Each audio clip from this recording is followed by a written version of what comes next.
안녕하십니까. 갤라호른입니다. 달러엔 통화상은 일간 차트에서 상승 채널을 형성하고 채널 안에서 등락을 거듭하고 있습니다.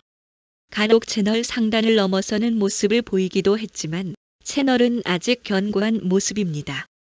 달러가 엔에 대해 약세를 보이더라도 143 중후반에서 지지를 받고 반등할 것으로 예상됩니다. 달러는 일간 차트의 120일 지수 이동 평균선 돌파를 시도했습니다. 채널이 형성된 후 두 차례에 걸친 시도가 무의에 그쳤지만 달러가 이 저항선을 뛰어넘을 가능성은 점점 높아진다 하겠습니다. 달러가 148 후반에서 149 중반에 걸쳐 있는 저항대를 넘어선다면 달러는 상승 추세에 들어섰다고 생각해 볼 수 있는데 아직은 그리 녹록지 않은 일입니다. 4시간 차트에서 달러는 120일 지수 이동 평균선을 축으로 등락을 거듭하고 있습니다. 148대에 다다르기도 했던 달러엔 통화상은 다시 145엔 아래로 밀려났지만 144.70대에 있는 120일 지수 이동 평균선에서 지지를 받고 있음을 확인할 수 있습니다. 달러가 조정을 계속 이어가더라도 채널 하단이 지나는 144엔대에서 반등할 것으로 보입니다. 미 연방준비제도에서 대표적인 매파 인사인 미셸 보먼 부의장이 다음 달 기준 금리 인하를 주장하고 이스라엘의 이란 공습으로 시작된 중동 지역 무력 충돌이 진정되면서 달러는 하락했습니다. 미셸 보먼 부의장은 인플레이션 압력이 계속 억제된다면 건강한 고용시장을 유지하기 위해 다음 회의에서라도 정책 금리를 인하하는 것을 지지할 것이라고 말했습니다. 크리스토퍼 월러 이사가 관세는 인플레이션에 일시적인 영향을 미칠 뿐이라며 7월에 금리를 인하해야 한다고 주장한 데요. 보먼 부의장도 7월 기준 금리 인하를 주장한 것입니다. 보먼 부의장은 올해 2월까지만 해도 인플레이션을 경고하며 공개석상에서 매파 발언을 이어왔습니다. 연준 내부에서 잇따른 금리 인하 주장에 금리 인하의 신중론을 펴는 제롬 파월 의장의 입지가 줄어들었다는 평가입니다. 반면 래피얼 보스틱 애틀랜타 연방준비은행 총재는 현지 시간으로 23일 로이터 통신과의 인터뷰에서 미국 기업들이 관세를 흡수해왔으나 올해 말부터는 관세를 반영해 가격을 올릴 것이고 고용시장은 아직 안정적이기 때문에 연준이 금리를 서둘러 인하할 필요가 없다고 말했습니다.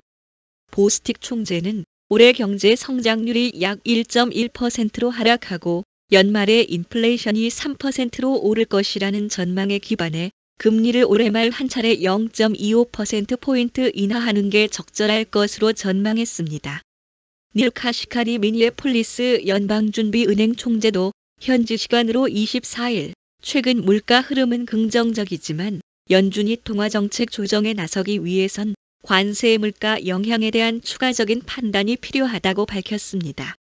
카시카리 총재는 최근 2-3개월간의 물가 지표는 매우 긍정적이고 디스인플레이션 경로가 제대로 작동하고 있지만 관세의 영향이 모두 반영됐다고 보기 어렵기 때문에 상황을 좀 더 살펴보려 한다고 말했습니다.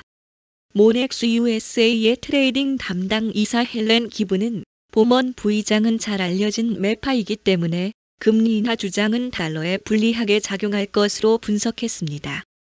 하지만 제롬 파월 연준 의장은 7월 금리 인하설에 제동을 걸었습니다. 현지 시간으로 24일 미국 하원 금융서비스위원회에 출석해 아직은 도널드 트럼프 대통령의 관세가 지속적으로 물가 상승에 영향을 주는지를 지켜볼 때라고 강조했습니다.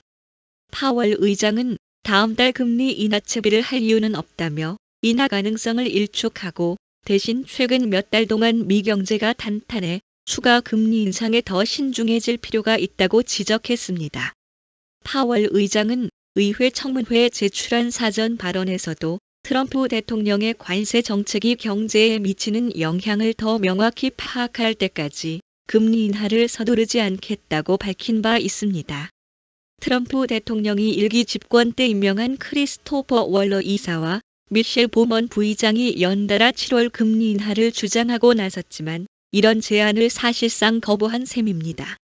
이번 달 FOMC 정례회의에서는 기준금리를 동결했지만 내부적으로는 인플레이션에 더 강력한 태도를 보인 것으로 나타났습니다.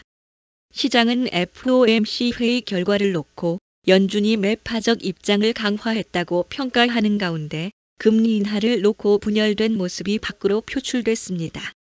한편 미국 6월 소비자 신뢰지수는 예상을 밑도는 93으로 나타났습니다. 관세 정책 영향으로 경제 전망 및 노동시장, 소득 전망에 대한 우려가 높아진 것으로 전문가들은 풀이하고 있습니다. 현지 시간으로 24일 컨퍼런스 보드는 6월 경기 신뢰지수가 지난달 발표치 98.4보다 5.4포인트 하락한 93이라고 발표했습니다. 이는 시장이 예상한 99.4를 크게 밑도는 수치입니다. 시장에서는 소비자들에게는 수입 관세 인상에 대한 불안감이 여전히 남아있다고 풀이하는 가운데 지난 3개월간 물가 상승률이 완만해졌음에도 미국 소비자들은 지출에 더 신중해진 것으로 드러났습니다. 일본의 5월 소비자 물가 지수 CPI는 전년 동기 대비 3.7% 상승한 것으로 나타났습니다.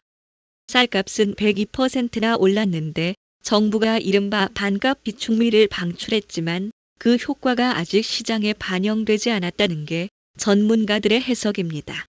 일본 총무성이 지난 20일 발표한 5월 CPI는 111.4로 지난해 같은 달보다 3.7% 올라 지난 2023년 1월 이후 가장 높은 상승률을 기록했습니다.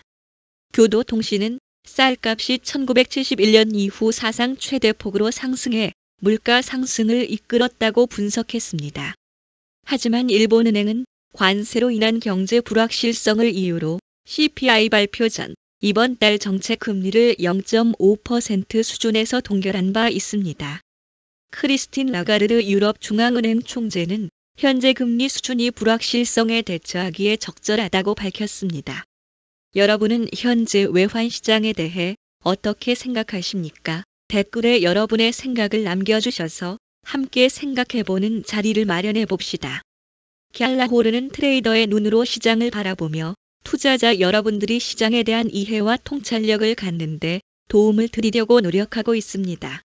갤라호른에서 제공하는 보고서는 참고용으로만 활용해 주실 것을 말씀드리며 투자에 대한 책임은 전적으로 투자자 자신에게 있다는 점을 유념하시기 바랍니다. 도움이 되셨다면 구독과 좋아요 부탁드리겠습니다. 감사합니다.